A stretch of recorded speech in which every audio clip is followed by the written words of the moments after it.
Oke, jadi masing-masing kelompok sudah mendapatkan pertanyaannya ya. Sekarang kita hitung poinnya. Kelompok kelas 1A berapa poinnya? 1B berapa? 2A. Hitung Juan.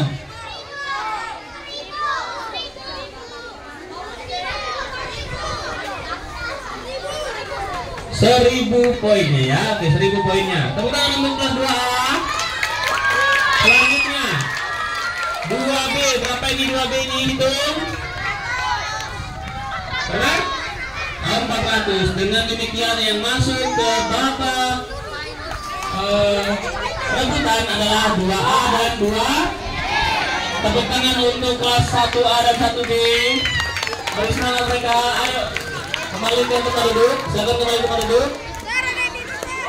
Silakan kembali ke tempat duduk.